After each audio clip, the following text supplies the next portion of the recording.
Ludde ng'asaasaanya amawulire ag'obulimba n'okubika abantu. Minisita omubeezi w'ensonga ez'ebweru Okello Oryem alaze essanyu okukwatibwa kwa Lumbuye olw'amawulire ag'obulimba gazze ng'asaasaanya.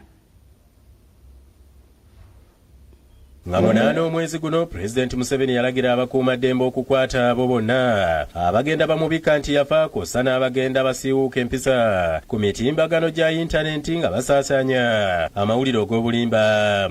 The social media apparatus has been saying that Museveni is dead. Now the other day when I went to side of bomb or to lay foundation, people were looking really. The security service needs also to solve that problem.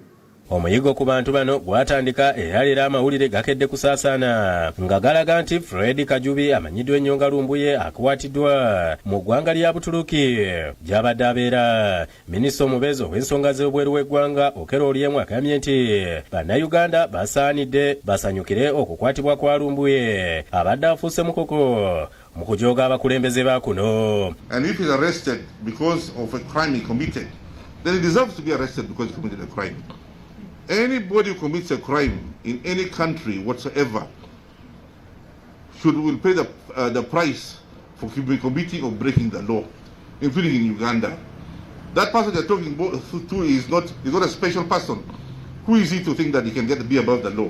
Mu mbeera eno ekitongole kya poliisi ekikesi kitegeezezza nga bwe beesunze Lumbuye okukomezebwawo kuno kubanga obujulizi obukakasa emisango gye yazza baabufuna dda. Emisango gy'alina mingi miyitirivu gisuka ne mwana kuviira ddala mu 2018, 19, 20 ate bwe twatuuka abirawo nga tugenda ne mu bululu wate yavuma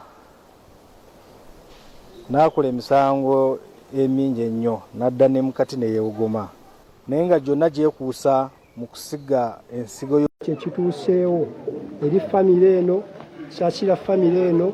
Poliisi y'emukono zineekebejja ennimiro abagabye okutegebwa obutwa wabula ku kibanja kuno kusangiddwa akapande akalabula abantu obutakisalimbirako walwamu ku baana balumiza okulaba nannyini-nnimiro ng'ali menvu akukuba eddagala ng'akwesa empiso.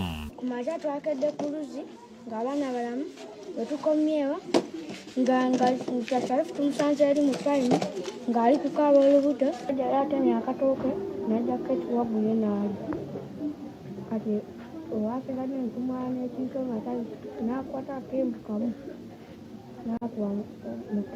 n'akubamu empiso. Twabagambye nti bagakubyemu endagala temugera nemungayo naye nitubayingira ne bagamba nabo tebajja kugayo bo bageze tugenze ku wizi ne bambukayo.